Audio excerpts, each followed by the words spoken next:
যেসব তারকা আওয়ামী লীগের মনোনয়ন দৌড় থেকে ঝরে পড়লেন। একাদশ জাতীয় সংসদ নির্বাচনে আওয়ামী লীগের মনোনয়ন তালিকা থেকে ঝরে পড়েছেন অধিকাংশ অভিনেতা অভিনেত্রী। মনোনয়ন ফর্ম কিনেও চূড়ান্ত তালিকা থেকে তারা বাদ পড়েছেন। মনোনয়নপত্র বিক্রির পর গত রোববার থেকে মনোনীত প্রার্থীদের চিঠি দেওয়া শুরু করে আওয়ামী লীগ, কিন্তু চূড়ান্ত বাছাইতে শেষ পর্যন্ত পুরাতনদের মধ্যে সাবেক এমপি, সঙ্গীত শিল্পী মমতাজ ও অভিনেতা আসাদুজ্জামান নূর এবং নতুনের মধ্যে ও চিত্রনায়ক ফারুক ছাড়া আর কেউ মনোনয়ন পাননি। তালিকায় থাকা সাবেক এমপি চিত্রনায়িকা সারাহা বেগম কবরী, দুইবার সংরক্ষিত আসনের এমপি অভিনেত্রী তারানা হালিম সহ বাদ পড়েছেন 8 জন। মনোনয়ন বঞ্চিত অন্য শিল্পীরা হলেন অভিনেত্রী শমী কায়সার, রোকেয়া প্রাচী, চিত্রনায়ক শাকিল খান। এর মধ্যে শমী কায়সার ও রোকেয়া প্রাচী একই আসন ফেনী 3 থেকে মনোনয়ন কিনেছিলেন। বাংলা চলচ্চিত্রের এক সময়ের জনপ্রিয় নায়িকা সারাহা বেগম কবরী 2008 সালের নবম জাতীয় সংসদ নির্বাচনে নৌকা প্রতীকে নারায়ণগঞ্জ 5 আসন থেকে এমপি নির্বাচিত হন। এবার তিনি ঢাকা 17 আসন থেকে মনোনয়নপত্র সংগ্রহ করেন। এই আসন থেকে আওয়ামী লীগের দলীয় মনোনয়ন পেয়েছেন চলচ্চিত্র নায়ক আকবর হোসেন পাঠান ফারুক। যদিও তিনি তার নির্বাচনী এলাকা গাজীপুর থেকে মনোনয়নপত্র সংগ্রহ করেছিলেন। সেখানে মনোনয়ন দেওয়া হয়েছে শিশু ও মহিলা বিষয়ক প্রতিমন্ত্রী মেহের আফরোজ চুমকিকে। 2009 ও 2014 সালে জাতীয় সংসদের সংরক্ষিত আসনে এমপি হিসেবে নির্বাচিত হন টিভি অভিনেত্রী তারানা হালিম। এবার তিনি টাঙ্গাইল 6 আসন থেকে মনোনয়নপত্র সংগ্রহ করেন, কিন্তু আওয়ামী লীগ তাকে বাদ দিয়ে এই আসন থেকে মনোনয়ন দিয়েছে খন্দকার আব্দুল বাতেনকে।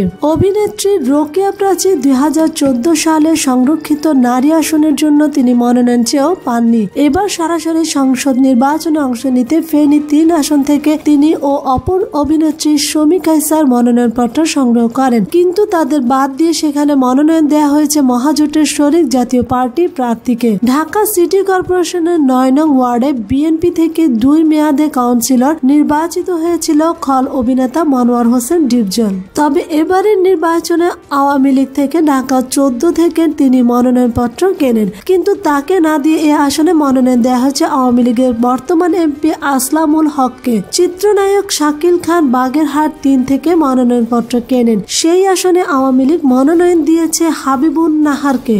অভিনেত্রী মডেল জ্যোতিকা জ্যোতি ময়মনসিংহ 3 থেকে মনোনয়নপত্র জমা দেন। সেখানে জোটের প্রার্থীকে মনোনয়ন দেওয়ার সিদ্ধান্ত হয়েছে। অভিনেতা সিদ্দিকুর রহমান সিদ্দিক টাঙ্গাইল 1 আসন থেকে মনোনয়নপত্র জমা দেন, তবে সেখানে দলীয় মনোনয়ন পেয়েছে বর্তমান এফডি ডক্টর আব্দুর রাজ্জাক।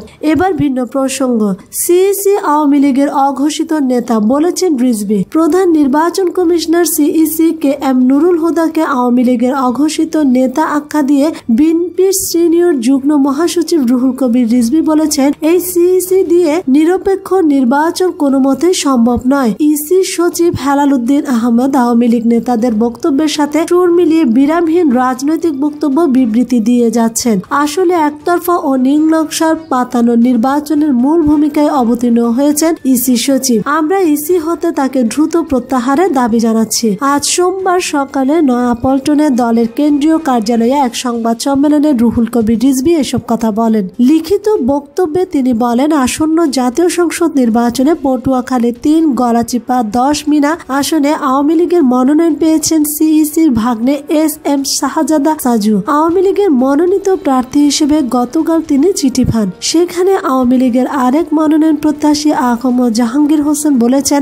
আমাকে মনোনয়ন না দেবার কারণ একটি, সেটি হলো শাহজাদা সিইসির ভাগ্নে। সিইসি কে ক্ষমতাসীনদের পক্ষে কাজে লাগানোর জন্য তার ভাগ্নেকে আওয়ামী লীগ মনোনয়ন দিয়েছে। সাজুকে মনোনয়ন দেওয়া সরকার কর্তৃক সিইসি কে ভোট দেওয়ার একটি পরিষ্কার উদাহরণ। আমরা মনে করি এই মনোনয়ন সিইসির জন্য স্বার্থের সংঘর্ষের একটি সুস্পষ্ট ক্ষেত্র তৈরি করেছে, যার কারণে সিইসি স্বীয় পদে অব্যাহত থাকার নৈতিক অধিকার সম্পূর্ণভাবে হারিয়েছেন। তার পক্ষে একটি সুষ্ঠু ও নিরপেক্ষ নির্বাচন পরিচালনা করা কোনোভাবেই সম্ভব নয়। প্রধান নির্বাচন কমিশনার যে আওয়ামী লীগের অঘোষিত নেতা তা তার কর্মকাণ্ডে প্রমাণিত। সিইসি নির্বাচন কমিশনের প্রধান হওয়ার কারণে নিজের নৌকায় না উঠে ভাগ্নেকে নৌকার মাঝি করলেন। রিজভী বলেন, এ প্রসঙ্গে প্রশ্ন প্রশাসনের ঊর্ধ্বতন কর্মকর্তাদের সততা নিরপেক্ষতার অনন্য দৃষ্টান্ত উল্লেখযোগ্য, যার তুলনা বর্তমানে নেই বললেই চলে।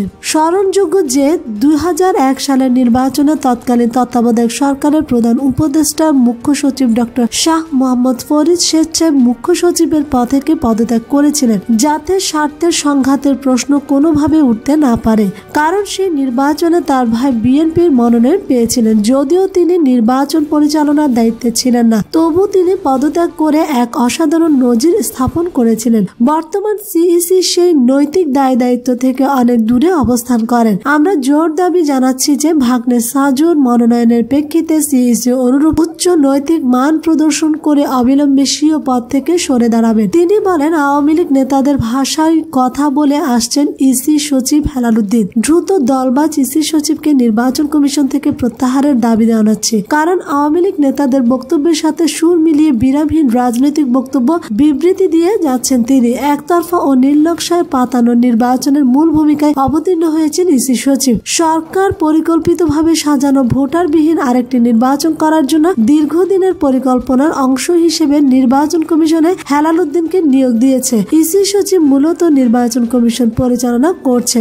বাকি 5 সদস্যের কমিশনারদের উপর প্রভাব বিস্তার করতে জোরে সোরে তোড়জোড় চালাচ্ছেন তিনি। রিজভী বলেন, বিগত 5 জানুয়ারির ভোটারবিহীন নির্বাচনের রূপকার ইসির তৎকালীন সচিব, বর্তমান পিএসসির চেয়ারম্যান ডক্টর মোহাম্মদ সাদিক ও প্রধানমন্ত্রীর রাজনৈতিক উপদেষ্টা এসটি ইমামের পরামর্শে নির্বাচন কমিশনকে পরিচালনা করেন হেলালুদ্দিন। ক্ষমতাসীন মহলের অন্দরে অবাধ বিচরণ নির্বাচন কমিশন সচিবের। ভোটারবিহীন সরকারের প্রধানমন্ত্রী শেখ হাসিনার বিশেষ অনুগ্রহভাজনদেরকে সহমর্যাদা বহন করে চলছেন তিনি। ভোটারবিহীন সরকারের প্রধানমন্ত্রী শেখ হাসিনার বিশেষ অনুগ্রহভাজনদের সমমর্যাদা বহন করে চলছেন তিনি। গত শনিবার নির্বাচন ভবনে বিএনপিকে হুঁশিয়ারি দিয়ে ইসি সচিব ভবিষ্যতে সতর্কতার সাথে কাজ করতে বলেছেন। তার এই বক্তব্য প্রমাণ করে তিনি নির্বাচন কমিশনের সচিব নন, তিনি নির্বাচন কমিশনের আওয়ামী লীগ শাখার প্রধান নেতা। রিজভীর অভিযোগ, ইসি সচিব গোপনে সবচেয়ে অজনপ্রিয় একটি সরকারকে আবার অবৈধ পন্থায় ক্ষমতায় আনার গভীর ষড়যন্ত্রে লিপ্ত হয়েছেন। বিশেষ সুবিধাভোগী হেলালুদ্দিন আহমেদ 2017 সালে 30 জানুয়ারি ভারপ্রাপ্ত সচিব হিসেবে নির্বাচন কমিশন সচিবালয়ে যোগদান করে চলতি বছরের 20 ফেব্রুয়ারি পূর্ণ সচিব পদে সরকার তাকে পদোন্নতি দেয়। অথচ